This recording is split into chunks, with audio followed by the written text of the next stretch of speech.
De Jésus. Amen. Veuillez prendre place, s'il vous plaît. Bienvenue à chacun de vous.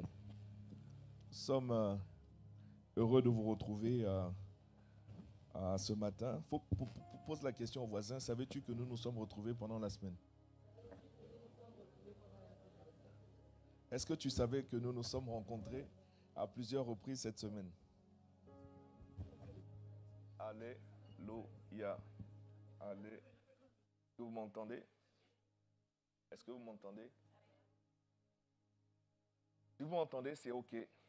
Donc, voisin, est-ce que tu savais que nous nous sommes retrouvés cette semaine?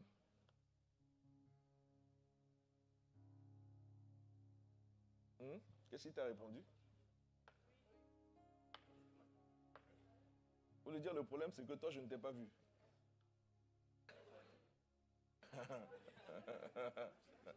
Mon seul problème, c'est que toi, je ne t'ai pas vu. Non, je voulais te dire qu'on s'est retrouvés pendant la semaine, à plusieurs reprises même. Alléluia. Dieu nous a fait vraiment beaucoup de bien. Une semaine vraiment qui était consacrée à prendre vraiment des rendez-vous avec le Seigneur. Si tu as rendez-vous avec une autorité, vraiment laisse-moi te donner un conseil. Maximise de tout le temps que cette autorité te donne. Parce qu'elle a le pouvoir de changer quelque chose dans ta vie. Elle peut changer des circonstances de ta vie. Il faut seulement que tu arrives à lui expliquer ton cas. Est-ce que quelqu'un me suit? Je voudrais vraiment, avant d'aller plus loin, apprécier notre bien-aimé. Je crois que j'ai compris que c'est la seule qui est là ce matin. Schneider, elle est où? Pourquoi on t'a mis au fond? Viens t'asseoir devant ici. Je ne comprends pas pourquoi est-ce qu'on t'a mis au fond. Alléluia. Voilà, prends place. Je croyais que quelqu'un allait acclamer mieux que ça.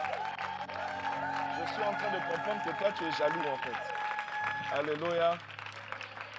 Je veux rendre vraiment grâce au Seigneur donc pour toi qui es là et pour les autres aussi, 5 baptisés hier. C'est toujours une victoire, bien aimé. Lorsqu'on célèbre des baptêmes, c'est toujours une victoire. Alors, exceptionnellement, je crois que pour la première fois en une dizaine d'années, je n'ai pas pu être au baptême hier. Et tu veux bien croire que c'était vraiment une cause vraiment exceptionnelle. Est-ce que quelqu'un me comprend? Parce que contrairement à ton voisin, moi, dès qu'il y a baptême, je suis là. Et laissez-moi vous dire, non pas parce que je suis pasteur. Hein. Non, ça n'a rien à voir. Ça n'a rien à voir. Je crois que les moments où, en fait, en tout cas, je jubile le plus, c'est les moments de baptême. Ouais, c'est ça qui donne un sens à tout ce que nous sommes en train de faire. Ah ouais, sérieusement, sincèrement. Donc, je dis toujours merci aux baptisés vraiment de permettre à l'Église d'accomplir sa mission. Que le Seigneur te bénisse. Les autres viendront tout à l'heure, on leur dira aussi. Que le Seigneur vous soutienne. Ouais, c'est un marathon, c'est pas un sprint. Et dans ce marathon, vous serez soutenus. Au nom de Jésus. Amen. Ok, veuillez prendre place, s'il vous plaît. Je voudrais faire un break par rapport à ce que nous avons commencé à faire. Tu sais, nous sommes en train de parler. Nous avons commencé depuis plusieurs semaines à parler d'une thématique très importante. Je n'oserais pas demander à ton voisin. Ton voisin risque de penser que j'ai un problème avec lui ce matin. Donc, je vais arrêter de l'embêter. Alléluia. Je voulais lui demander, est-ce que tu te souviens vraiment de la thématique générale? Je sais qu'il ne s'en souvient pas. Donc, je vais moi-même vraiment l'énoncer. Nous sommes en train de parler, bien-aimé, d'un thème général qu'on appelle pécheur et berger d'hommes. Est-ce que quelqu'un me suit? Pécheur et berger d'hommes. Si tu me suis, donne un bon amen. À ta manière d'acclamer, j'ai compris que tu ne suivais pas. Mais on est ensemble. Je voudrais faire un break ce matin parce que dans cette thématique, on t'a parlé notamment donc, de ce qu'on appelle le business de Dieu. Amen. Parce que Dieu a un business. Et à ce stade-là, vraiment, je prie tout un chacun vraiment de ne pas aller sortir du contexte ou du cadre à ce que j'ai dit. Ce sont les propres mots que Jésus a employés. Il faut juste que tu lises dans la version anglaise. Tu vas te rendre compte qu'il parlait vraiment d'un business. Alléluia. Amen. Et le business ne consiste pas à faire rentrer de l'argent dans les caisses de l'église. Non. Le business consiste à gagner des âmes, à sauver des vies, à faire du bien aux gens. Parce que Dieu, depuis le commencement, est intéressé par la cause de l'homme. Et pendant cette semaine, nous avons crié, Seigneur, défends ma cause. Est-ce que quelqu'un me suit? Mon frère, quand tu pries comme ça, il va le faire parce que depuis le commencement, c'est sa volonté. Défendre la cause des hommes. Quand les hommes se sont retrouvés en difficulté, dès le commencement, il est venu au secours. Est-ce que quelqu'un me comprend? Donc, quand tu as parlé du business de Dieu, c'était une manière de t'expliquer que Dieu est très sérieux par rapport à cela. Dieu est très sérieux. mais je dis très, très, très sérieux. Parce que dès lors qu'on parle d'un business, dès lors qu'on parle d'une entreprise, tout le monde ici sait que c'est sérieux. Alléluia. Et on a expliqué à plusieurs reprises en quoi est-ce que cette perspective-là explique vraiment beaucoup de paroles, beaucoup de comportements, d'attitudes de Jésus. On comprend que he was in the business. Il était dans le business. Est-ce que quelqu'un me suit? Alors, mon point là, ce matin, je vais faire un break. Je vais faire un break, ça veut dire je vais faire une pause. Je vais m'arrêter un peu parce que, tu sais, à un moment donné, surtout, nous sommes au mois de décembre. Je ne sais pas si c'est fait exprès, mais je crois qu'il est vraiment temps de faire un bilan. Un bilan pour ta vie. Le mois de décembre est propice. Bon, certains, c'est au mois de décembre, d'autres, ils prennent tout le dernier trimestre de l'année. D'autres, même, c'est en janvier, au premier trimestre donc, de l'année suivante pour faire un bilan. Parce que, mon frère, si tu ne fais pas de bilan, tu es en train de naviguer ce qu'on appelle à vue. Ça veut dire que tu allais... En fait, c'est clair que tu ne vas dans aucune direction. Le bilan te permet de savoir où est-ce que tu en es. Le bilan te permet de recalculer la trajectoire si besoin. Le bilan te permet de te projeter en avant. Et le bilan que je voudrais que toi et moi nous puissions faire, parce que je te garantis que ça me concerne aussi, je ne sais pas si tu vas aimer ce que je vais dire, mais qu'importe. Je dis ce que l'Esprit me dit de dire. J'ai prié, j'ai cherché longtemps hier. Je voulais continuer. Sinon, j'ai des notes, hein. En fait, ce matin, j'aurais pu te parler des bénéfices dans le business de Dieu. J'ai toutes mes notes. Je peux te parler. Sauf que je n'ai pas été convaincu de continuer. La vérité, c'est que j'observe. Je regarde vraiment beaucoup. Et je me dis que, tu sais, on n'est pas dans une routine. Gars, ton voisin, on n'est pas dans une routine. Le but n'est pas d'enchaîner dimanche après dimanche, de dérouler ce qu'on appelle le culte. Si pour toi, le culte consiste en des activités, en des séquences, c'est qu'on n'y est pas. Mais je sais qu'on n'y est pas, mais Dieu nous fera grâce. Amen. Ce que je suis venu vraiment apporter ce matin, j'ai dit que si cette parole, à ce stade, si cette parole n'a pas encore transformé ta vie, si à ce stade, cette parole n'a pas encore transformé ta vie, je répète, hein, si à ce stade, cette parole n'a pas encore changé, transformé ta vie, il faut regarder à ton cœur. Je ne suis pas surpris du nombre d'amen. De continuer ou d'arrêter là? Parce que j'ai fini en fait. J'ai fini. De continuer ou d'arrêter? Est-ce que tu es sûr que tu veux qu'on rentre dedans? Si à ce stade, dis à ton voisin, si à ce stade-là, cette parole, quelle parole? La parole que tu entends régulièrement, d'ailleurs la parole pour laquelle tu es venu ce matin, parce qu'il y en a certains parmi nous, ils sont, en fait, c'est la parole, c'est-à-dire que pendant la semaine, tu es sur YouTube, tu sautes d'église en église, tu sautes de prédicateur en prédicateur. Si cette parole à ce stade n'a pas changé ta vie, mon frère, il faut regarder à ton cœur.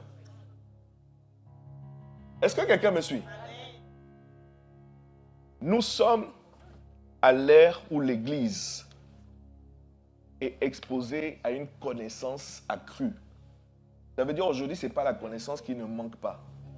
Et c'est écrit, hein, c'est écrit dans la parole. Dans les derniers jours, la connaissance augmentera. Aujourd'hui, on a accès à des mystères, on a accès à des secrets. À une certaine époque où des hommes de Dieu connaissaient, avaient percé ces mystères-là et opéraient, on les prenait pour limite des dieux, on les prenait pour des personnes. Mais ce sont des choses qui sont rendues accessibles à tout le monde aujourd'hui.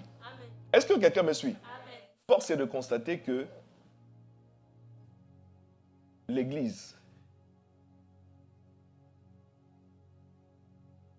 est moins puissante et moins glorieuse qu'à l'époque même de la persécution. Je ne sais pas si tu es là.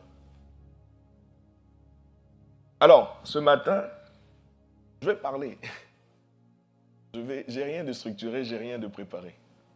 Je vais juste parler. Par la grâce de Dieu. Actes chapitre 16, verset 14. On va commencer par ça. Toi et moi, on va commencer par prier. Parce que si on ne prie pas, ça va pas être facile. Acte 16, verset 14, s'il vous plaît, à la régie, si vous pouvez nous aider. Acte 16, verset 14. L'une d'elles, nommée Lydie, marchande de pourpre de la ville de Thyatire, était une femme craignant Dieu et elle écoutait. Dis avec moi, elle écoutait. Pendant qu'elle écoutait, il est écrit, le Seigneur lui ouvrit le cœur. Alléluia. Le Seigneur lui ouvrit le Seigneur lui ouvrit le cœur. Pourquoi est-ce que le Seigneur a dû lui ouvrir le cœur? Parce que sa simple écoute ne suffisait pas. Est-ce que quelqu'un me comprend? C'est-à-dire que toi, ce matin, si toi et moi on ne prie pas, et si tu ne comprends pas ce que je vais te dire aujourd'hui, si tu viens dimanche prochain en te disant je vais aller m'asseoir dans la maison de Dieu, je vais aller m'asseoir à l'église, je vais écouter, et encore, check bien ton voisin parce qu'il est déjà en train de dormir.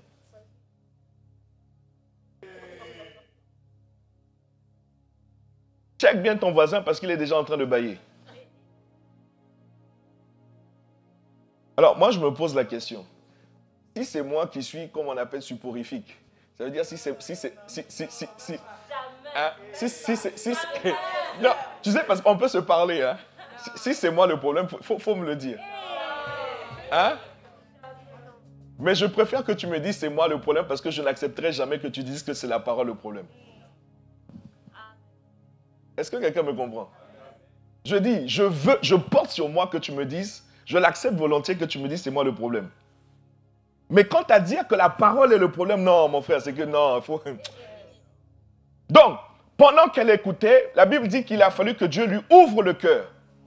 Tant que ton cœur n'est pas ouvert, frère, cette parole-là, qui a le pouvoir de transformer ta vie, ne fera jamais rien pour toi.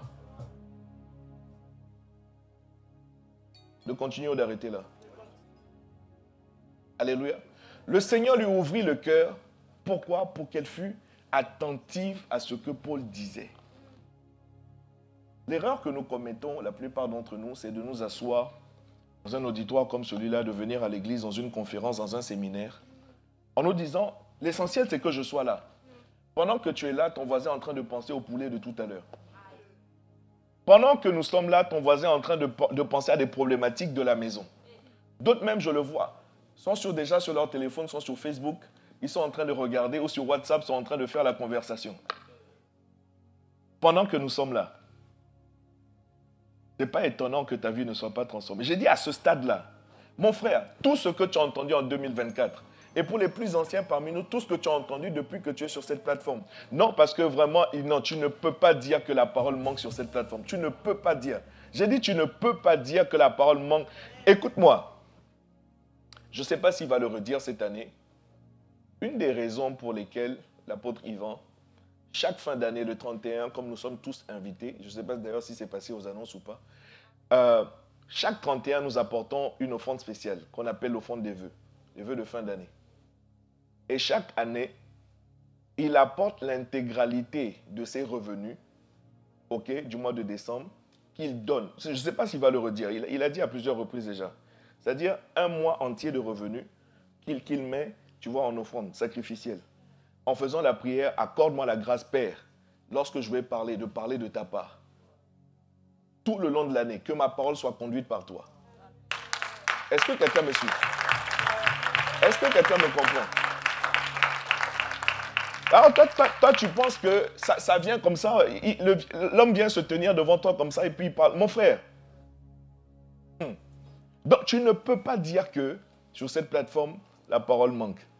Alors si la parole ne manque pas et que ta vie n'est toujours pas transformée, tu es toujours dans les mêmes choses. On te reprend toujours là où on doit... C'est-à-dire, et puis même...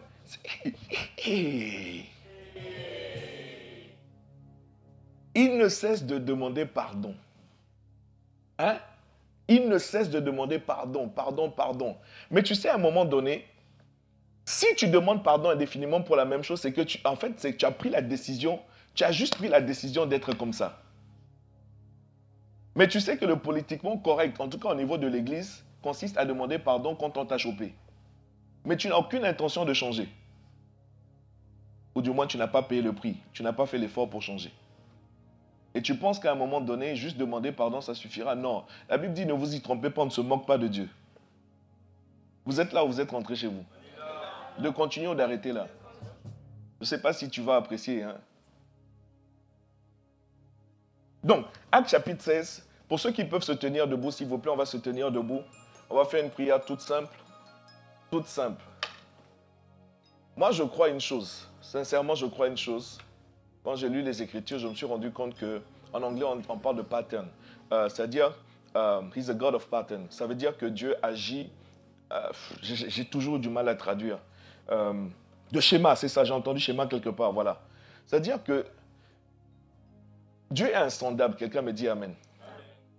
Mais si tu étudies, tu vas te rendre compte qu'il y a quand même des choses que tu peux, à un moment donné, comprendre de son fonctionnement. C'est très simple. Quand Dieu a déjà fait une chose une fois, c'est qu'il sait le faire. Quand il sait le faire, ça veut dire qu'il peut juste le refaire. Mais il faut lui demander, refais-le. Refais-le pour moi. Alléluia. Ici, nous découvrons que Dieu était capable d'ouvrir le cœur de Lydie. Alors pourquoi est-ce qu'il n'ouvrirait pas ton cœur? Le problème, c'est qu'il faut que tu le lui demandes. Si tu ne lui demandes pas, je veux parler, hein. L'apôtre a parlé, et j'ai compris qu'à un moment donné, c'est même pas... Vous savez, celui qu'on appelle le prince des prédicateurs, c'est-à-dire que de tout temps, celui qu'on a considéré comme vraiment, en termes de prédication, c'est celui qui a été vraiment le plus pointu. Il raconte que le jour où il a été touché par le Seigneur, en fait, le prédicateur qui prêchait ce jour-là, c'était un des plus médiocres prédicateurs. Ce n'est pas le prédicateur le problème. Ce n'est pas la parole le problème.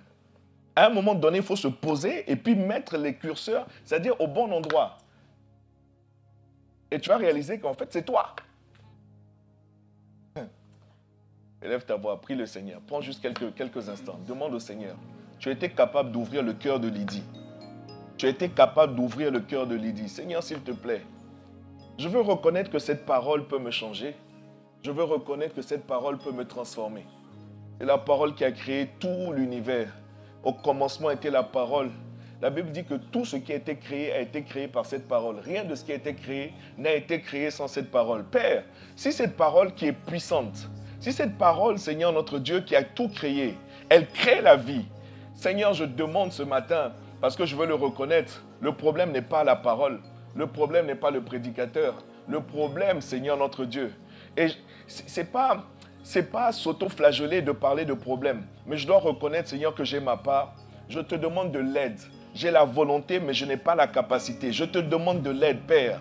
Étends ta main ce matin de la même manière que si la parole dit que tu as ouvert, c'est comme si tu as fait une opération chirurgicale. C'est comme, Seigneur, si tu as ouvert, Seigneur notre Dieu, la poitrine de Lydie, Seigneur notre Dieu, pour toucher son cœur. Seigneur, ne me laisse pas indifférent. Ne me laisse pas, Seigneur, spectateur. Ne me laisse pas, Seigneur notre Dieu, un auditeur, Seigneur, banal, Seigneur, dans ta présence.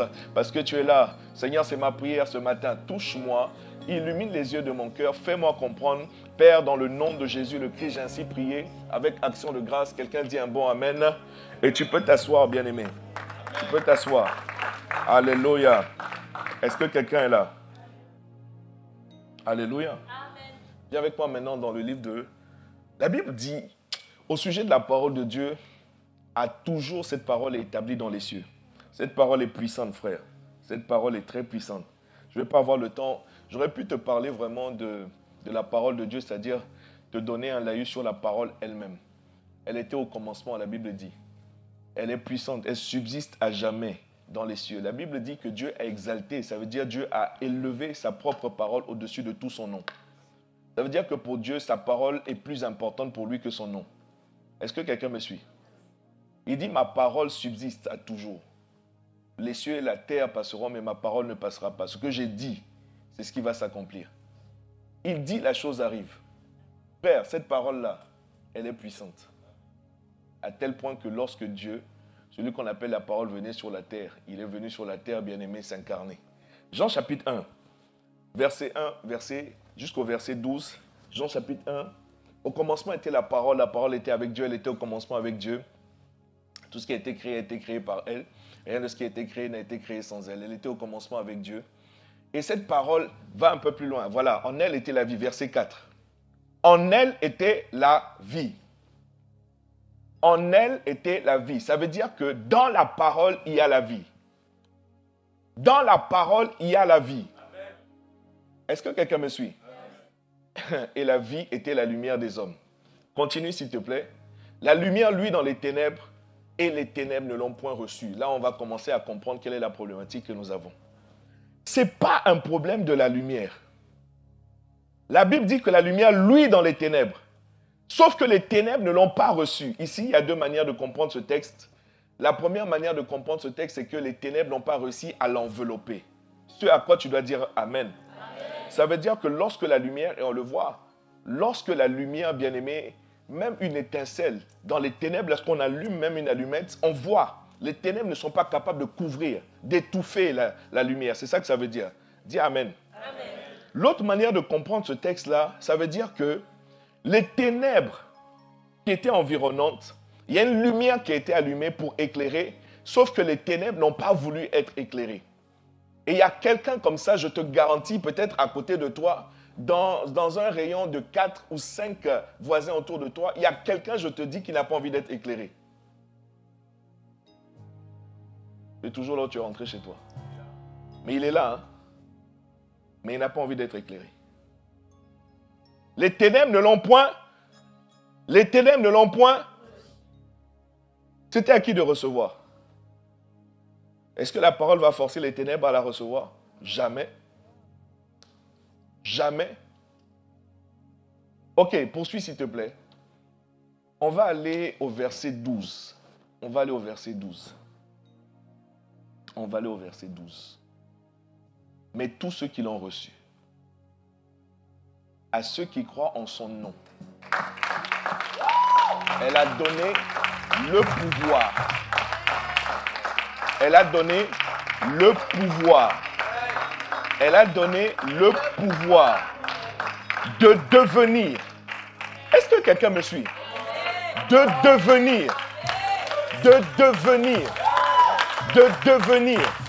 Ici, bien-aimé, il y a un facteur de transformation.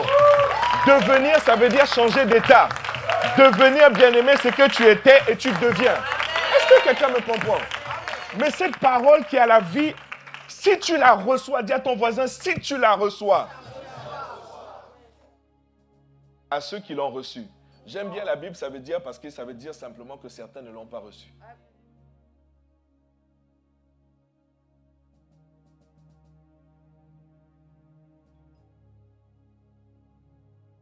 À ceux qui l'ont reçu. Et Dieu m'a fait comprendre à un moment donné que, tu sais, on ne parle pas uniquement de salut. Ça marche pour le salut.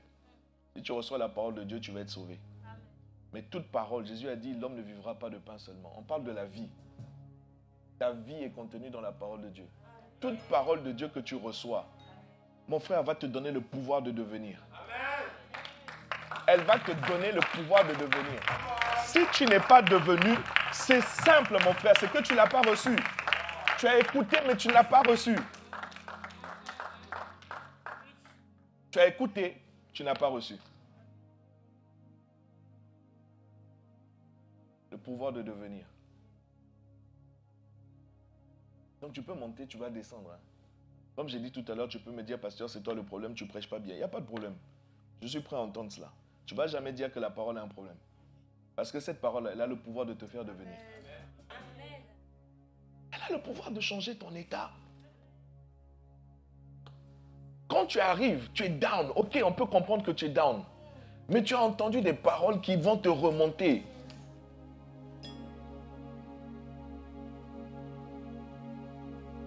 Laisse-moi juste continuer. Assieds-toi. Alléluia.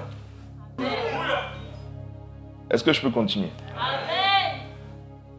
Quant à ce qui est écrit, et ça, ce ne sont pas mes paroles, c'est-à-dire, ce n'est pas ce que moi j'invente. C'est ce qui est écrit, frère. À ceux qui l'ont reçu. Donc ici, il y a un facteur de réception. Il y a un facteur, tu vois, d'internaliser, de faire rentrer. Voilà pourquoi il a fallu que Dieu ouvre le cœur de Lydie pour qu'elle comprenne. Pour qu'elle comprenne. Alléluia. Jean chapitre 6, là je vais juste le citer, si vous voulez vous l'afficher, Jean chapitre 6, verset 63. C'est l'esprit qui vivifie, la chair ne sert de rien. Je répète, c'est l'esprit qui vivifie, la chair ne sert de rien. Les paroles que je vous ai dites sont esprit et vie. Les paroles de Jésus sont toujours esprit et vie. Sauf que tu ne peux pas la recevoir, tu ne peux pas gérer cette parole-là au niveau de la chair. Au niveau de la chair, ce sont tes émotions. Au niveau de la chair, En fait, c'est tout ce qu'il y a de superficiel. J'ai découvert que Dieu n'est pas dans le superficiel. Dieu n'est pas la superficie. Check bien, Dieu c'est dans les profondeurs ou c'est dans les hauteurs. C'est-à-dire, ce n'est pas quelque chose qui est à la portée. Mon frère, même ce qui est à ta portée, tu sais, il y a des choses qu'on vient te présenter, c'est à ta portée, mais tu dois savoir que quelqu'un a travaillé, quelqu'un a payé un prix pour pouvoir te l'amener à ta portée. Est-ce que quelqu'un me suit? Amen. Dis à ton voisin, n'aime pas, c'est-à-dire n'aime pas trop ce qui est gratuit. N'aime pas trop ce qui est facile. N'aime pas trop ce qui est superficiel. Dans quel pays on ramasse des diamants sur le sol comme ça? C'est du caillou, frère. C'est pas du diamant, c'est du caillou. C'est de la poussière. Pour trouver du diamant, tu es obligé de creuser. Toutes les pierres précieuses, tu es obligé de creuser. L'or, tu es obligé de creuser. C'est-à-dire tout ce qu'il y a de précieux, tu es obligé de creuser. Le problème que nous avons, c'est que nous ne voulons pas creuser, nous ne voulons pas payer, faire l'effort, nous ne voulons pas. Pasteur, prêche pour moi. Pasteur, prie pour moi. Hein? Prophesy. Hein? Speak the word. D'autres vont te dire avance. Ils te disent avance, mais eux, ils sont restés là.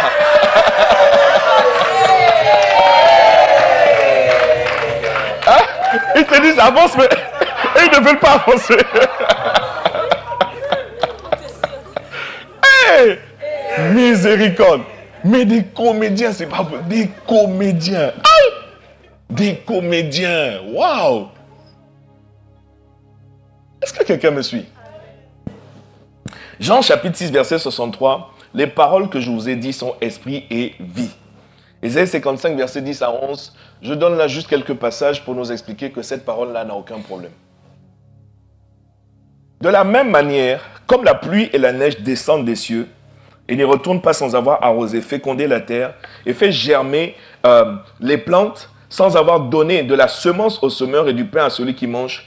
Ainsi en est-il de ma parole qui sort de ma bouche. Elle ne retourne point à moi sans effet, sans avoir exécuté ma volonté et accompli mes desseins. C'est-à-dire, Dieu dit, quant à ma parole, elle sort comme une semence, et quand cette semence-là rentre dans la terre, elle va germer, elle va porter du fruit. Ça, c'est ma parole à moi. Encore faut-il qu'elle rentre véritablement dans la terre. Vous êtes là, vous êtes rentrés chez vous.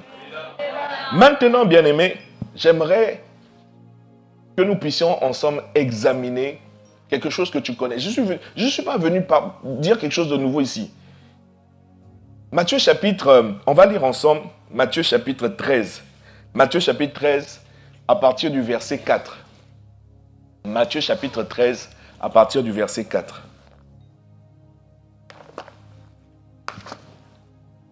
Posons-nous, bien-aimés, faisons le bilan et examinons. Ici, nous allons lire dans l'évangile de Matthieu la parabole du semeur. Et je toucherai à la version parallèle de Luc, chapitre 8, tout à l'heure. Vous y êtes à partir du verset 4. Matthieu, chapitre 13, à partir du verset 4. Un semeur sortit pour semer. Comme il semait, une partie de la semence tomba le long du chemin, directement le long du chemin. Les oiseaux vinrent et la mangèrent. Il y a des oiseaux qui sont venus pour manger ce qui venait pourtant d'être semé. Alléluia. Une autre partie, verset 5, tomba dans les endroits pierreux. Directement les endroits pierreux. Où il n'avait pas beaucoup de terre. Elle leva aussitôt lorsqu'elle ne trouva pas un sol profond. Mais quand le soleil parut, elle fut brûlée et sécha, faute de racines. Directement, faute de racines. Ok. Verset 7. Une autre partie tomba parmi les épines. Dis avec moi, parmi les épines. Les épines montèrent et l'étouffèrent. Une autre partie tomba dans la bonne terre. Dis avec moi, la bonne terre. Elle donna du fruit. Un grain 100, un autre 60, un autre 30. Pause. Est-ce que ce n'est pas la même qualité de semence? C'est-à-dire les graines là, est-ce que ce n'est pas les mêmes? Est-ce que ce n'est pas le même semeur? C'est le même semeur? Ce sont les mêmes graines? Quelqu'un pourra dire peut-être qu'il y a une graine qui était plus petite que l'autre. Ok, mais je veux dire, lui, il avait un sac de graines, ok, et est-ce que vous me suivez? C'est le même semeur ou ce n'est pas le même semeur? Est-ce que c'était un semeur différent? Non. Ce sont les mêmes graines ou ce n'est pas les mêmes graines? Maintenant, bien-aimés, il est passé à 4 endroits différents. Ici, on va dire qu'il y a 3 rangées. Ici, on aurait pu faire 4 rangées, mais qu'importe. Pendant qu'il était en train de semer, il y a une partie des graines qui sont tombées, la Bible dit, le long du chemin. Et le long du chemin, il y a des oiseaux qui sont venus et les oiseaux ont mangé la graine. Alléluia. Dis avec moi les oiseaux du ciel. Les oiseaux du ciel. J'ai vu ça en live, bien aimé. J'ai vu ça de mes propres yeux. Les oiseaux du ciel. J'ai un cerisier chez moi à la maison. Et quand le temps des cerises arrive, quand les fruits commencent vraiment à rougir, puisque ce sont des cerises, il y a des oiseaux, c'est-à-dire qui viennent du ciel, qui viennent rentrer dans l'arbre et puis commencer à manger les cerises. Je suis dans mon bureau à la maison en train de travailler et puis je regarde par la fenêtre et je vois les oiseaux descendre du ciel commencer à attaquer mes cerises. Je sors, c'est-à-dire, je sors en même temps, je prends un balai quelque part, j'essaie d'attraper quelque chose pour balancer. Je dis, pourquoi vous allez venir manger mes cerises, pourquoi? Est-ce que quelqu'un me suit? Vous allez venir manger mes cerises, pourquoi? Est-ce que quelqu'un me comprend? Quelque chose que j'attends, c'est la saison des cerises. J'ai vu les cerises se former progressivement, mais elles étaient encore vertes. J'attends le bon moment pour pouvoir manger des cerises. Et puis au bon moment, des oiseaux du ciel descendent dans l'arbre, commencer à manger mes cerises. Pourquoi? J'entends quelque chose ici d'intéressant. Comment ils savent? Mais vous blaguez avec le monde spirituel. Au moment où tu es sur le point de recevoir, bien aimé, la semence qui peut transformer... Écoute, si tu n'as pas prié avant d'arriver ici, j'ai dit si tu n'as pas prié avant d'arriver ici, et si tu n'as pas prié comme on vient de prier tout à l'heure, je veux te dire qu'il y a des oiseaux du ciel quelque part.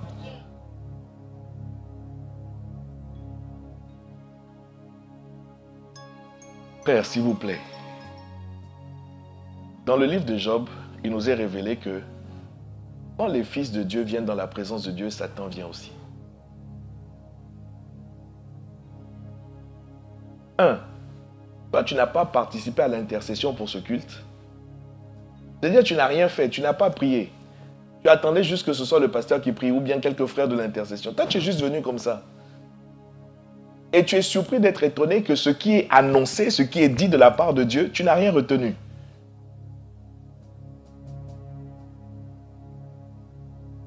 La Bible parle de ce qu'on appelle les oiseaux du ciel. Moi, je l'ai vu, c'est-à-dire la représentation matériellement, c'est-à-dire dans la réalité, c'est ce qui peut se passer. Mais dans la sphère spirituelle, il y a une autre réalité qui se passe. Il y a des oiseaux, ce sont des esprits, frères. Donc, le seul but de ces esprits-là, c'est de venir voler ce que tu entends. Voler ce que tu entends. Est-ce que quelqu'un me suit? Amen.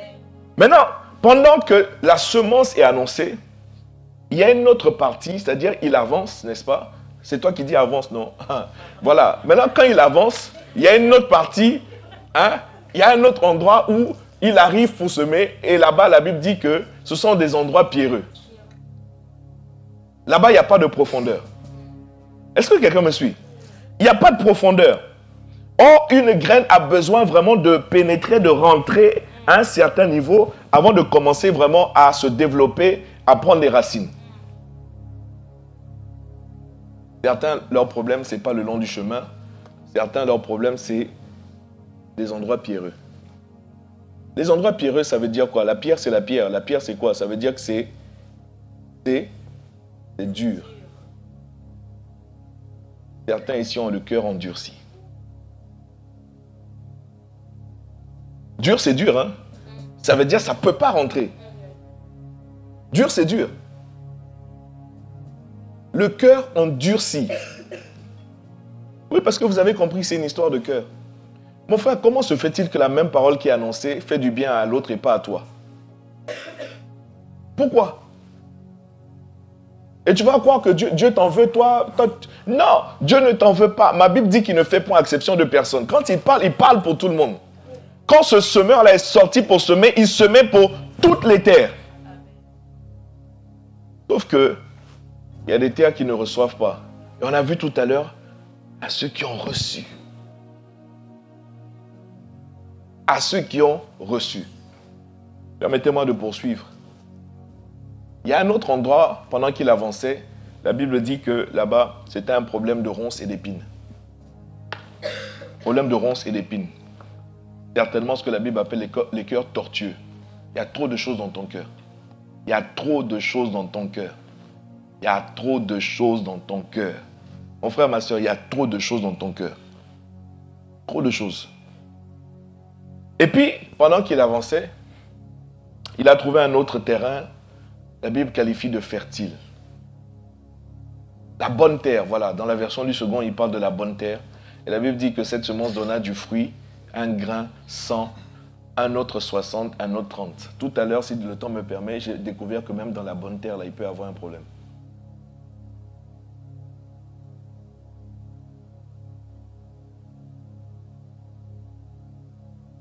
Vu les regards menaçants, je ne sais pas si je dois continuer.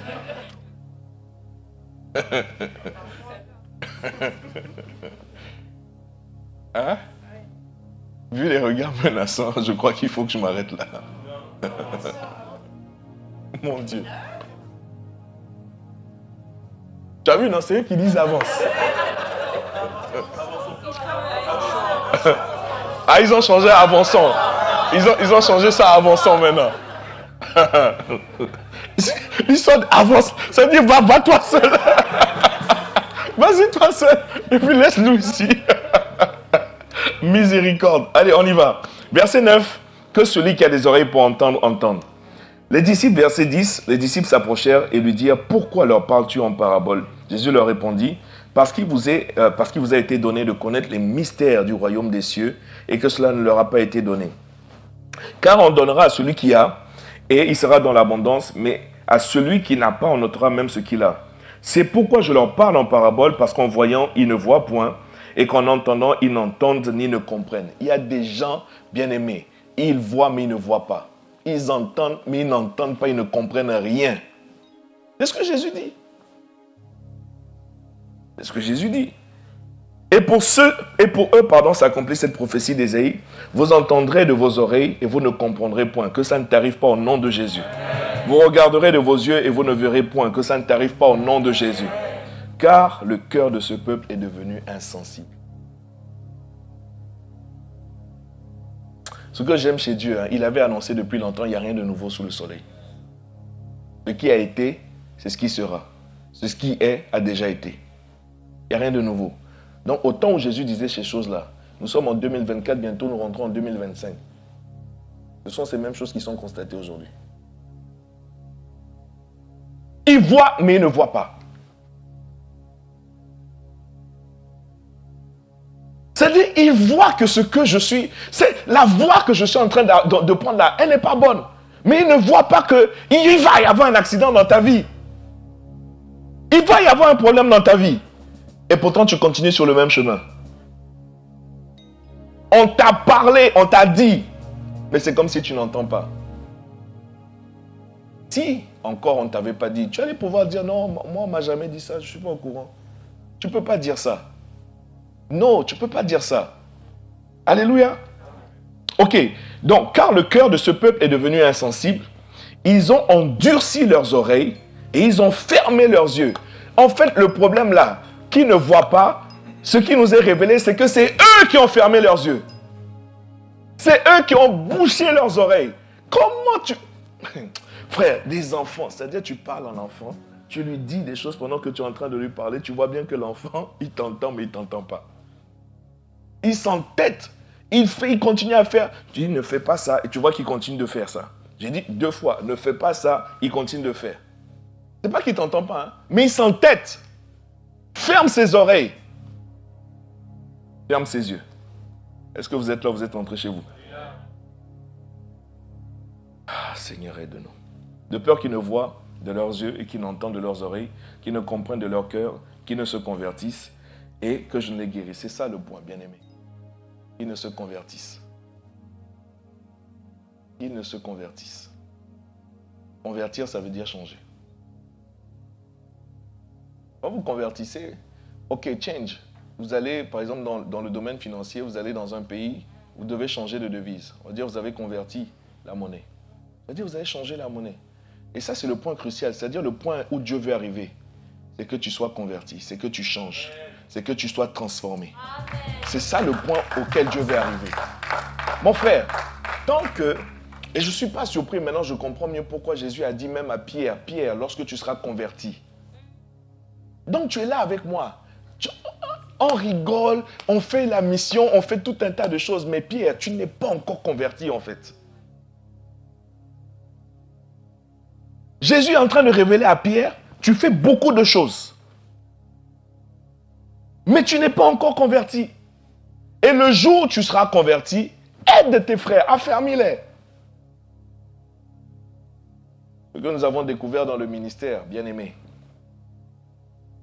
ce que nous avons découvert dans le ministère, c'est que même le salut, vous savez, il y a ce qu'on appelle vraiment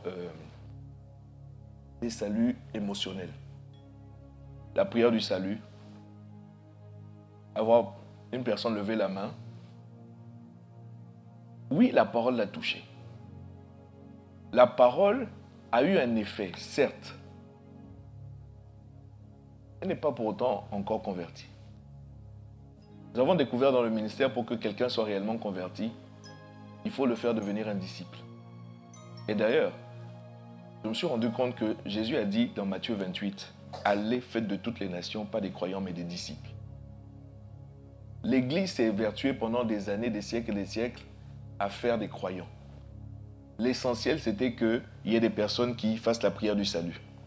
C'est bien. Ce que Jésus voulait, c'est qu'ils rentrent dans le disciple-là. C'est-à-dire qu'il faut qu'ils deviennent des disciples. Parce que tant que tu ne rentres pas, bien aimé, dans ce processus-là, tu ne seras pas converti. Tu ne seras pas converti. Donc, Jésus nous dit ici que pourquoi est-ce qu'ils ferment leurs oreilles? Pourquoi est-ce qu'ils ne veulent pas voir? Parce qu'ils ne veulent pas être convertis. Ça veut dire qu'ils ne veulent pas changer. C'est tout. Ils ne veulent pas changer. Abandonner leur manière de vivre. Abandonner ce qu'ils connaissent, ce qu'ils maîtrisent. À un moment donné, je sais que ça, c'est pas bon. Mais c'est ce que je sais. C'est ce que je maîtrise. C'est ce que je connais. L'autre là, pour moi, c'est inconnu. Si c'est inconnu, ça veut dire que je perds le contrôle. Si je perds le contrôle, c'est que je ne sais pas où je vais. Est-ce que vous commencez à comprendre la problématique? Il dit de peur qu'ils ne se convertissent. Ils ont juste peur de changer. Le changement. Écoutez, dans la gestion de projet, dans le monde professionnel, dans ce qu'on appelle la gestion de projet, à un moment donné, c'est-à-dire que ce qu'on appelle le changement là était devenu tellement crucial qu'ils ont sorti une discipline carrément de la gestion de projet qu'on appelle la conduite du changement. Il y a des gens qui sont experts, il y a des cabinets, c'est-à-dire il y a des entreprises, bon je ne vais pas donner le nom, c'est-à-dire il y a des entreprises, eux, c'est-à-dire ils ont compris qu'il y a un filon là, ils ont compris qu'il y avait une matière là, et ils sont sortis de la gestion de projet et leur focus c'est change management, la gestion du changement. Parce qu'ils ont compris que le changement est quelque chose qui est dur. On dit que le changement a la peau dure. Mon frère, changez. Changez. Non, les gens ne veulent pas changer. En fait, si tu demandes à quelqu'un qui veut changer, tu vas voir que beaucoup de gens vont lever la main. D'ailleurs, qui veut changer? Non, non, sincèrement, qui veut changer? You see? Hein? Je pense ne pas m'abuser. C'est-à-dire qu'à quelques mains près, tout le monde a la main levée. Hein? Bon, il faut que moi-même je lève ma main parce que qui veut changer? Maintenant, quand tu vas dire le changement c'est maintenant, c'est tout de suite et maintenant, tu vas voir quelqu'un dire mais est-ce qu'on ne peut pas commencer demain? Est-ce qu'on ne peut pas attendre 2025, c'est dans quelques jours? Est-ce que... c'est tous ceux qui vont faire tu vois, non, ce qu'on appelle les résolutions de début d'année. Qui ici fait les résolutions de début d'année? Il faut lever la main. Qui fait les résolutions de début d'année? Cette année, je vais... Cette année, hein, c'est une nouvelle année, c'est une nouvelle saison, c'est ceci, etc. Tout est neuf. Mon frère, tout le monde, tout est neuf. Dès le 15 janvier,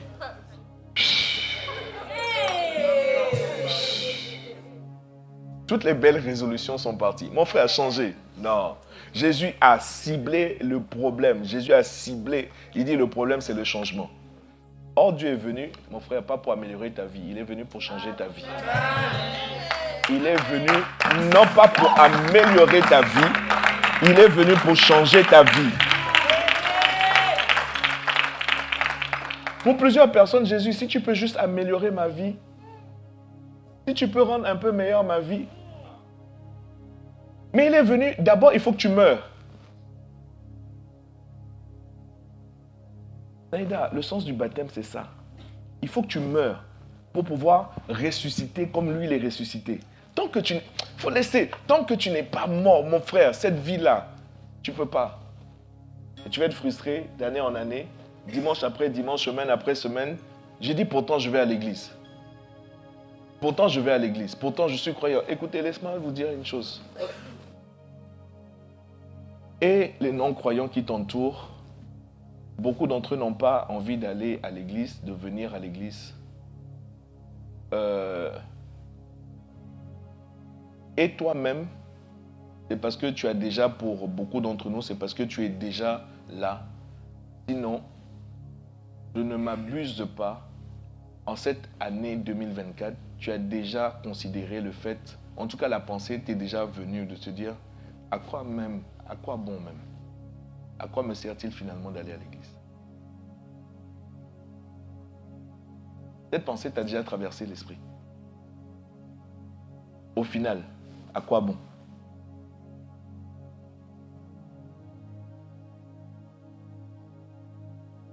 Non. Et les non-croyants autour de toi n'ont pas envie. Et toi-même, finalement, c'est que toi, tu es bien. Parce qu'il y a quelqu'un qui a cette pensée-là, et il s'est dit, bon, j'arrête. Non, je te dis la vérité. Il y a quelqu'un qui a cette même pensée, et il s'est dit, bon, moi, j'arrête. Pourquoi? Parce que je ne vois pas de changement. Ma vie ne change pas. Allez leur dire, ta vie ne change pas, non pas à cause de l'église, non pas à cause du pasteur, non pas à cause de Jésus-Christ. Il faut que tu checkes ton cœur.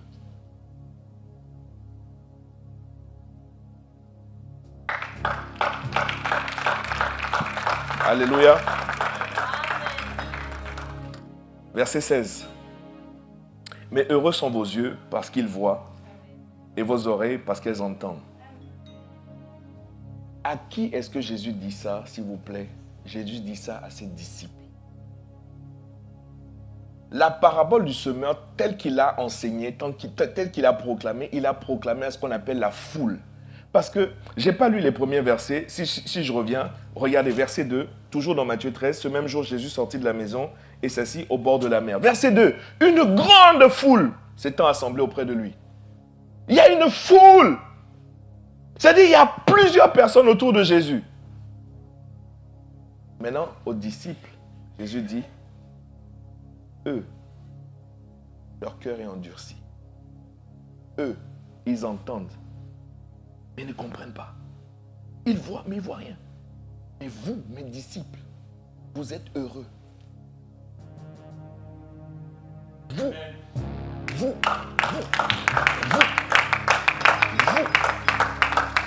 Alléluia. Est-ce que quelqu'un me suit? Mais heureux sont vos yeux parce qu'ils voient et vos oreilles parce qu'elles entendent. Je vous le dis en vérité, beaucoup de prophètes et de justes ont désiré voir ce que vous voyez et ne l'ont pas vu, entendre ce que vous entendez et ne l'ont point entendu. Vous donc écoutez ce que signifie la parabole du semeur. Maintenant, bien-aimés, maintenant, écoutons et examinons ensemble ce que Jésus venait de dire en réalité, parce qu'il parle en parabole. Ok?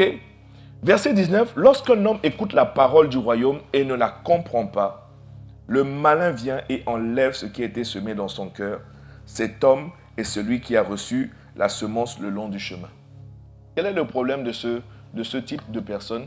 Ils ne comprennent pas. Pourquoi est-ce qu'ils ne comprennent pas? Ils n'ont pas demandé à Dieu de leur ouvrir leur cœur. Leur cœur est fermé. Si ton cœur est fermé, la solution est simple. Il faut demander à Dieu d'ouvrir. Église, permettez-moi, je suis pasteur, de vous faire cette recommandation. Ne venez pas au culte juste comme ça. Vous vous levez, vous vous apprêtez, et puis non, il faut prier avant d'arriver au culte. Par la grâce de Dieu, la présence de Dieu, le fait que nous soyons 2 ou 3 assemblés en son nom, Dieu est là, Dieu est présent, Dieu va faire des choses. Mais tu vas te rendre compte que Dieu va faire encore plus pour quelqu'un vraiment qui a pris le temps de préparer son culte. On va venir au petit bonheur la chance de dire, oh, qu'est-ce que le pasteur va dire aujourd'hui? Quelle va être la puissante parole qui sera envoyée aujourd'hui? Mon frère, il faut que tu aies prié pour ça. Que le prédicateur ait été bon ou pas, mon frère, si c'est la parole, si c'est appuyé sur la parole, cette parole a le pouvoir de changer quelque chose dans ta vie. Le problème, c'est que tu ne la comprends pas. Pourquoi tu ne la comprends pas? Parce que ton cœur n'est pas ouvert. Pour que ton cœur soit ouvert, c'est très simple. Il faut demander à Dieu. On l'a lu, Dieu est capable de le faire. Ouvre mon cœur pour que je comprenne. Donc ça, c'est la première catégorie. Ensuite, Jésus va continuer.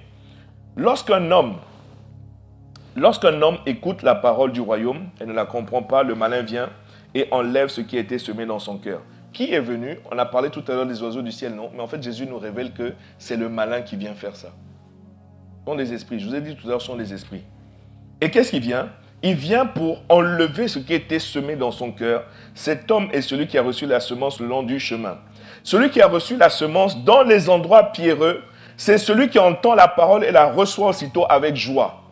C'est tout ce check tout à l'heure, tu vas voir ton voisin dire, ah non, vraiment, non, aujourd'hui la parole là, vraiment, non, c'est un puissant message. Ah, aujourd'hui c'était lourd.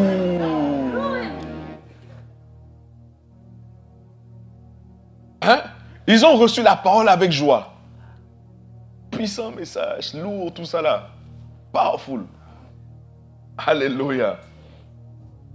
C'est celui qui entend la parole et qui la reçoit aussitôt avec joie. Mais il n'a pas de racine.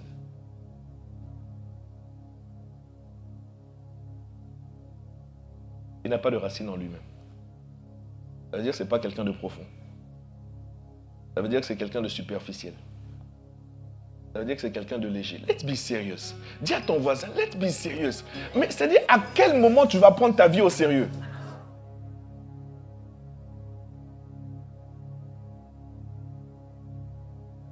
C'est quelqu'un de léger. C'est quelqu'un de superficiel. C'est quelqu'un d'approximatif. Si tu parles avec lui du 1er janvier au 31 décembre, il est tout le temps dans les mêmes conversations. Il parle tout le temps des mêmes sujets.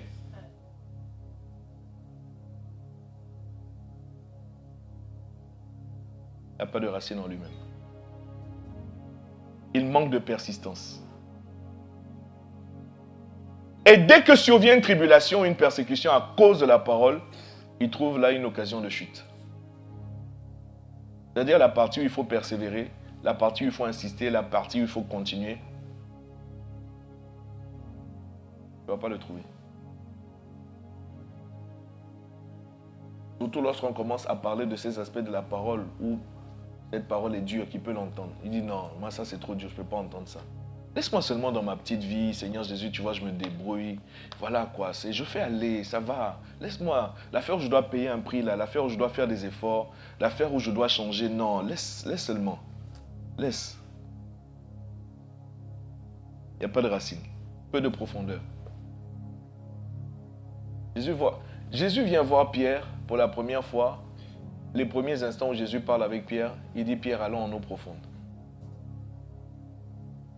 Ça voulait dire que Pierre, en fait, était un pêcheur de surface.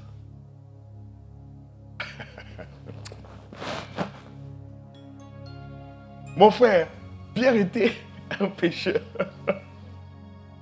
C'était un pêcheur d'eau douce. Pierre avait l'habitude d'attraper les poissons, les petits poissons. Je ne sais pas si vous êtes allé à la mer. Souvent, même au bord de la plage, il y a des petits poissons. Il y a des petits poissons. Pierre, c'était un pêcheur de la surface. Jésus dit, moi je suis venu pour transformer ta vie. Je suis venu pour changer ta vie. Il dit, Pierre, avance. Allons en eau profonde. J'ai aimé ce que Pierre a dit, parce que Pierre dit, non, Seigneur, en fait, tu comprends, non? C'est-à-dire, nous, c'est notre habitude ici. Et toute la nuit, on a péché comme ça. Mais ça, franchement, ça me fait penser à quelqu'un, vraiment, c'est le discours au Seigneur. Seigneur, toute l'année, j'ai prié, toute l'année, j'ai jeûné, toute l'année. Jésus dit, le problème, c'est que tu n'as pas de profondeur.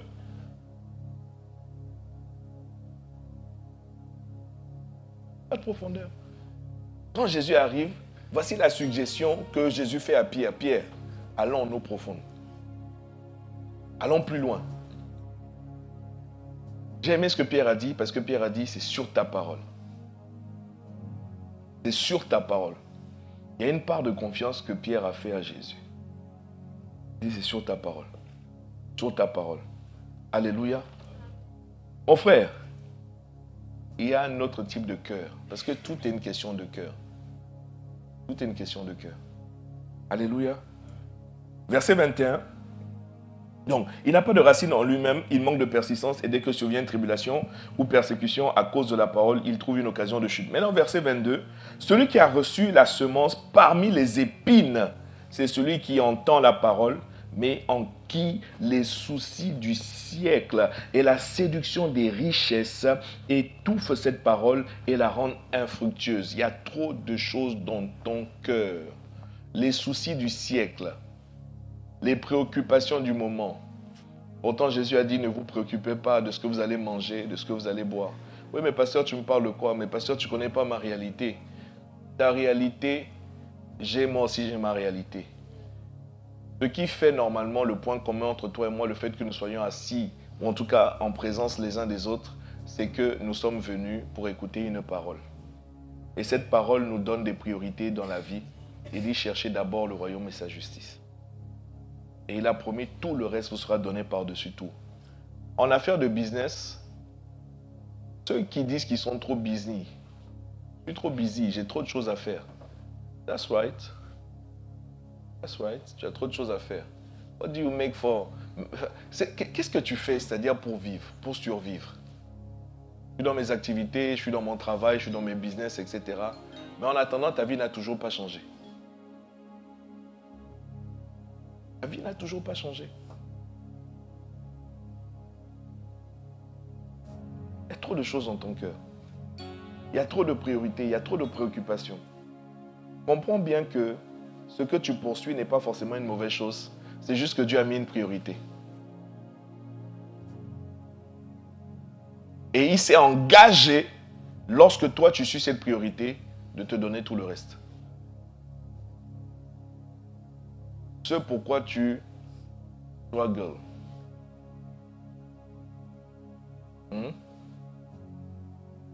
Ce pourquoi tu hustles. C'est là où tu es rentré chez toi.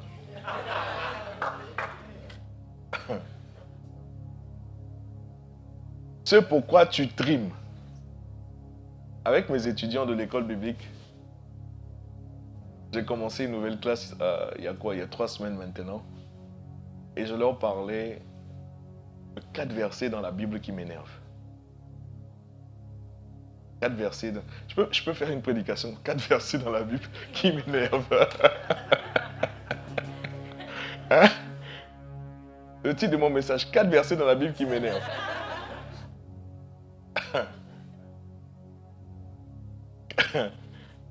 Regardez avec moi s'il vous plaît le psaume 127. Je vais juste vous en donner un. Regardez avec moi s'il vous plaît le psaume 127 au verset 2. Psaume 127 verset 2. Vous y êtes? Psaume 127 verset 2.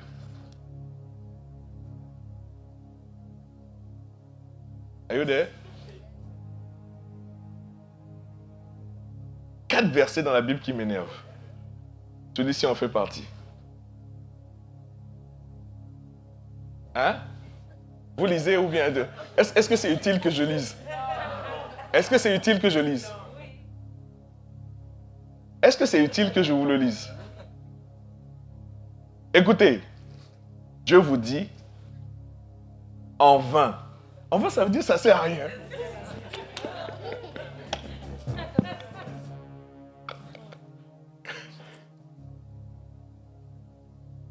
En vain vous levez-vous matin.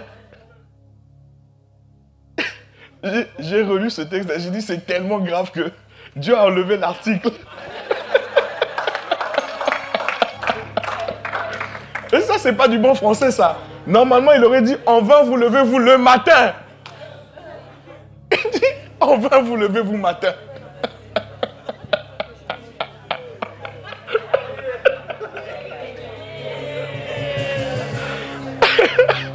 Mon Dieu, en vain vous levez-vous matin. Alléluia. S'il vous plaît, qui se lève, allez.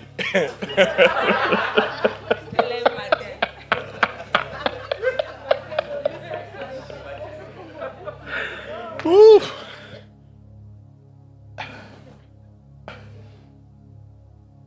Ou bien c'est pas la Bible que vous lisez. Non, écoutez, prenez vos propres Bibles. Parce que quelqu'un va dire, non, le pasteur a trafiqué le texte ce matin. Prenez vos Bibles. Prenez vos Bibles. En vain. C'est-à-dire, ça ne sert à rien.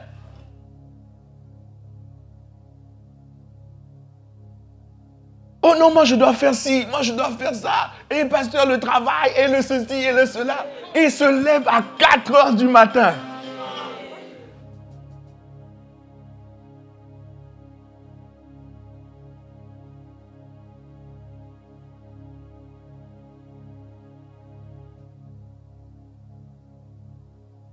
Vous couchez-vous tard.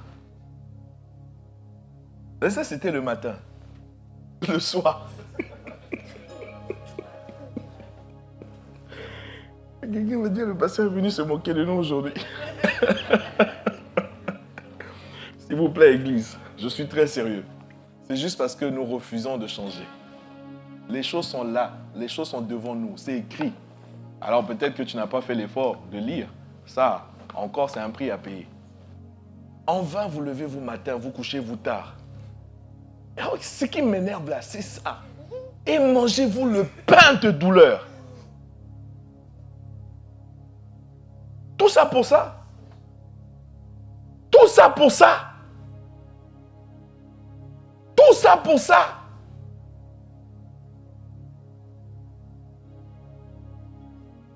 Pasteur, je ne peux pas. Non, le travail, tu comprends. Le pasteur, oui, je comprends. Mais je dois avouer que quand j'examine, sans porter de jugement aucun, je constate que peut-être que c'est en vain. Hein. Ah, mais je suis désolé. Pour un pain de douleur.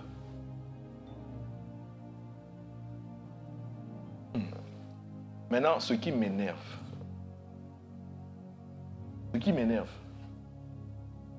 c'est la suite. Il en donne autant à ses bien-aimés pendant leur sommeil.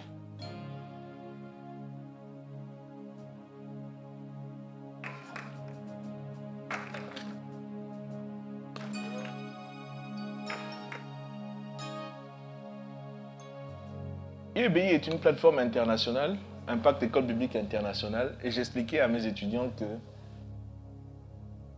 là-bas à l'île Maurice, il y a quelqu'un qui est en train de dormir pendant que vous êtes en train de vous lever très tôt le matin. Et il se couche très tard le soir, pendant que vous allez tranquillement dormir. Quelqu'un me suit? Et ce que Dieu nous dit, c'est qu'il en donne autant. Quelqu'un qui est en train de dormir alors que vous êtes en train de vous casser la tête. Et Dieu dit, je lui en donne autant. Pourquoi? Parce que lui, c'est mon bien-aimé. Ça ne vous fait pas réfléchir? Ça ne vous énerve pas?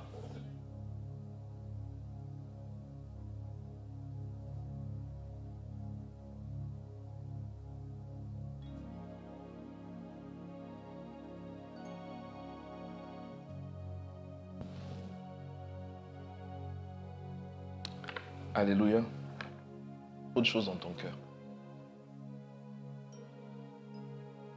Ce n'est pas comme si ce sont des choses finalement qui te donnent l'épanouissement. Et finalement, ce n'est pas comme si ce sont des choses vraiment qui réjouissent ton cœur. Maintenant.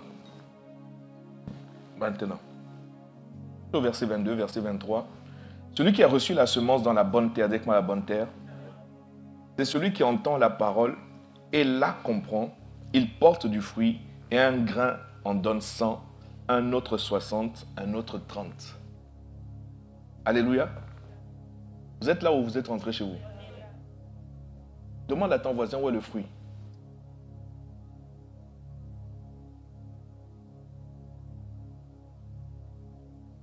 Où est le fruit? S'il n'y a pas de fruit, non, il faut continuer à parler à ton. S'il n'y a pas de fruit, s'il n'y en a pas, c'est que probablement ton cœur fait partie des 3 premières catégories.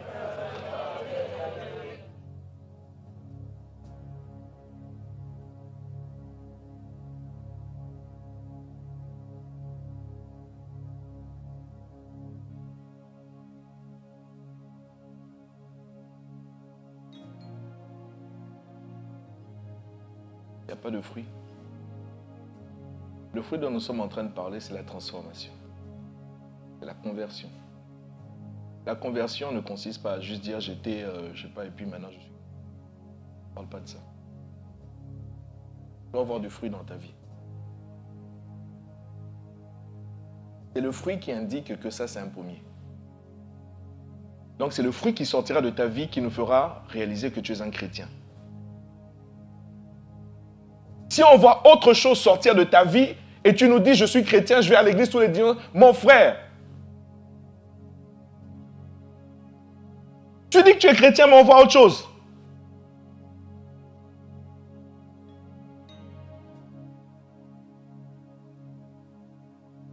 Maintenant, j'ai découvert que même dans la bonne terre, il peut y avoir un problème.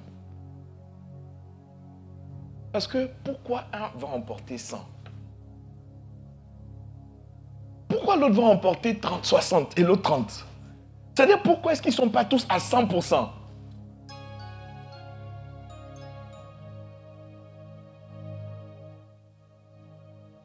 Donne-moi rapidement avant de poursuivre Luc chapitre 8 verset 15 si je ne dis pas de bêtises. Parce que dans cette version-là, la Bible dit un cœur honnête et bon. La bonne terre, c'est un cœur honnête. Bon. C'est ça? Ce qui est tombé dans la bonne terre, voilà, ce sont ceux qui, ayant entendu la parole avec un cœur honnête et bon, alléluia. Un cœur honnête et bon, la retiennent et gardent du fruit avec persévérance. Avec persévérance, avec persévérance, avec persévérance. Ça me coûte certes, mais je persévère. Pour l'instant, je ne vois pas. Écoute, quand tu sèmes, quand tu mets quelque chose en terre, ça ne va pas sortir. Demain, ça ne va pas sortir. En fonction de la semence, il y a même, je crois que c'est le bambou, non? Ou bien je ne sais pas. Il y a même des trucs, ça prend des années avant que tu ne vois une petite tige sortir de terre. Avec persévérance. Oh, est-ce que je dois continuer à aller à contresens de ce monde? Est-ce que je dois continuer oui, pour ainsi dire, à me priver des plaisirs de ce monde, sachant que ce n'est pas ça qui va me donner la vie? Est-ce que je dois continuer à passer par le petit trou, alors que les autres empruntent des boulevards? Des boulevards qui mènent à la perdition. Est-ce que je dois continuer? La Bible dit avec persévérance. Et le fruit va sortir. Le fruit va sortir. Le fruit finira par sortir. Maintenant, j'ai découvert que même dans la bonne terre, il peut y avoir un souci. Voilà pourquoi j'ai pris spécifiquement la version de Matthieu, pas Luc, ni Marc. Parce qu'immédiatement après, je suis au verset, s'il vous plaît, je suis au verset 24. La Bible dit, il leur proposa une autre parabole. Celle-là, ton voisin peut-être ne l'a pas remarqué. Il leur proposa une autre parabole et il dit, le royaume des cieux est semblable à un homme qui a semé une bonne semence dans son champ. Là, on parle de la bonne semence et dans le bon champ. Alléluia. Quelqu'un me suit?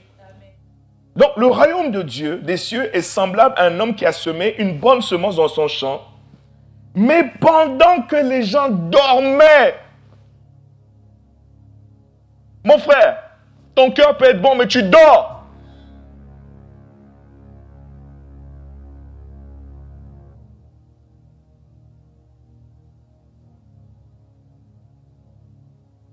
Je dis que tu ne veilles pas. Pendant que les gens dormaient, son ennemi vint. Écoutez, celui-là, il se lève. Vous blaguez. Hein? Pendant que les gens dormaient, son ennemi vint, sema de livrer parmi le blé, s'en alla. La semence est bonne, la terre est bonne, mais les gens dormaient. Et le même ennemi qui a envoyé les oiseaux du ciel, le même qui endurcit le cœur, le même qui fait pousser des ronces, il dit, bon, la terre là, elle est bonne. Hein? Est-ce que je ne peux pas avoir accès quand même? Et quand il check, il se rend compte que les gens ne sont pas en train de garder. Qu'est-ce qu'il fait? Il vient semer de l'ivraie. La Bible nous dit que les deux vont pousser ensemble. Les deux vont pousser ensemble. Alléluia. Est-ce que vous me suivez? Lorsque l'herbe eut poussé et donné du fruit, l'ivraie parut aussi. Pourquoi on n'est pas à 100% dans certains cas? Parce que simplement, il y a des choses qui ont poussé, mais ce n'est pas 100% du fruit. On se rend compte qu'il y a autre chose. Et là, on se rend compte que notre récolte est à 60%. Et on se rend compte que notre récolte est à 30%. Pourquoi? Parce qu'il y a eu entre-temps de l'ivraie qui s'est mélangé. Alors, s'il y a de l'ivraie, c'est une chose. Et l'ivraie n'a pas besoin de beaucoup de profondeur pour pousser. Si vous regardez dans un champ, si vous avez un jardin chez vous à la maison, vous allez voir, il y a des herbes qui poussent vite. Vous avez planté, je ne sais pas moi, des tomates, enfin voilà, tout ce que vous voulez voir sortir. Vous réalisez que les tomates n'ont pas encore produit, qu'il y a plein d'herbes tout autour. Eux, ils n'ont pas besoin de beaucoup de profondeur. Hein. Ça s'appelle l'ivraie. Vous me suivez ou pas? Lorsque l'herbe eut poussé et donné du fruit, l'ivraie parut aussi. Les serviteurs du maître de la maison vinrent lui dire, Seigneur, n'as-tu pas semé une bonne semence dans ton champ? D'où vient donc qu'il y a de l'ivraie? Donc il y a certaines personnes qui se disent, mais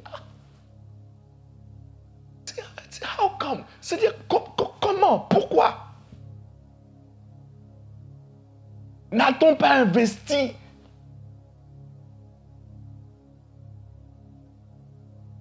N'as-tu pas semé de la bonne semence dans ton champ? D'où vient l'ivraie? Alors regardez, les serviteurs du maître de la maison lui dirent, Seigneur, n'as-tu pas semé une bonne semence dans ton champ? D'où vient donc qu'il y a de l'ivraie? Il leur répondit, c'est un ennemi qui a fait cela. Ça veut dire que ça ne vient pas de moi. C'est évident. Et les serviteurs lui dirent, veux-tu que nous allions l'arracher? Non, dit-il, de peur qu'en arrachant l'ivraie, vous ne déraciniez en même temps le blé. Laissez croître ensemble l'un et l'autre jusqu'à la moisson. Et à l'époque de la moisson, je dirais au moissonneur, arrachez d'abord l'ivraie et liez-la en gerbe pour la brûler, mais amassez le bon blé dans mon grenier.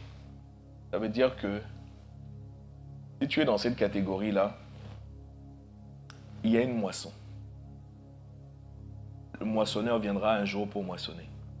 Il dit laissez. Laissez.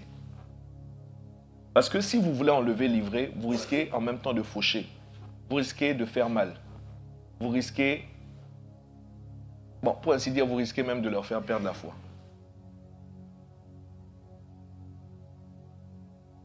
Laissez. Simplement, il faut que nous tous nous soyons conscients qu'un jour, le moissonneur va arriver. Quand le moissonneur va arriver, c'est lui qui va arracher. Quelqu'un me suit ou pas? Quel est mon propos? Mon temps est fini. J'avais l'intention de te parler en fait. Proverbe 4, verset 23, plusieurs parmi nous connaissons ce texte. Garde ton cœur plus que toute autre chose. Car de lui viennent les sources de la vie. Le problème que nous avons, c'est que très peu gardent leur cœur. J'ai parcouru les Écritures. Il y a au moins 4 termes hébraïques ou grecs qui te parlent de garder. Toi, tu lis la Bible, tu vois garder, garder, garder. Ça a des implications que tu n'imagines même pas. Garder. Veille sur ton cœur. Fais attention. Observe. Examine. Scrute. Sonde ton cœur. Parce que de lui viennent les sources. Église, il faut à un moment donné qu'on arrête. Moi, je veux m'arrêter là. Il faut à un moment donné, let's be serious. Dis à ton voisin, let's be serious. Soyons sérieux. Si à ce stade-là, cette parole n'a pas transformé ta vie, c'est qu'il faut regarder à ton cœur.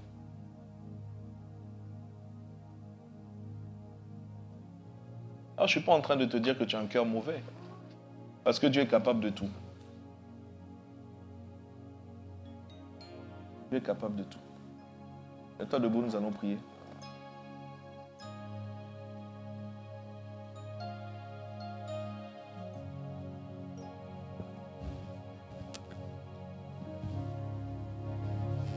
Jésus était toujours environné d'une foule. Mais il était conscient que la foule n'impressionne pas Jésus. Quand il reviendra, la Bible dit qu'il va venir chercher une épouse. La parabole des vierges, 10 vierges, 5 folles, 5 sages, nous révèle que elles sont toutes vierges. Elles sont toutes vierges. Mais seulement 5 ont été prises avec l'époux quand il est arrivé. Alors je sais bien que Jésus revient là. C'est encore lointain, très lointain. Et d'aucuns même, quand un pasteur dit Jésus revient, d'aucuns même, vous savez, la Bible dit qu'au temps de Noé, les hommes vivaient, les hommes faisaient leur trafic, les hommes mariaient, se mariaient, les hommes chantaient, les hommes célébraient. C'est ce qui est écrit, hein, au temps de Noé. Les hommes faisaient leur vie. Aujourd'hui encore, on annonce qu'un jour arrive. Mais les gens font leur vie. Les gens voient ça comme si, oh, mais arrête de dire des bêtises de Noé. Nous, on est là, la réalité est là. On doit faire face à la réalité. En attendant, on doit se marier. En attendant, on doit jouir de la vie.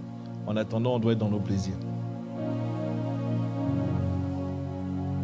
Quand la trompette a sonné, il y a 5 vierges qui se sont rendues compte qu'elles n'avaient plus d'huile.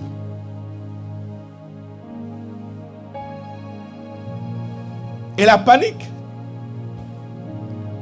Donnez-nous de l'huile. On n'en aura pas assez pour nous et pour vous. Allez donc retourner à la ville pour acheter de l'huile. Elles sont parties volontiers. Sauf que le temps pour elles de revenir, l'époux n'était plus là. Mais où sont les autres? Elles sont parties. Alors, vous savez, une des choses très importantes, je crois que j'ai dit, parce que dans le business de Dieu, il y a la bergerie, il y a la pêche. Mais je t'ai surtout dit, n'oublie pas que toi aussi tu es une âme. Ne l'oublie jamais. Ne l'oublie jamais, jamais, jamais, jamais. Lève ta voix, prions. Parle au Seigneur. Parle au Seigneur. Parle au Seigneur. Parle au Seigneur. Parle au Seigneur. Seigneur, ouvre les yeux de nos cœurs. Touche-nous. Touche-nous.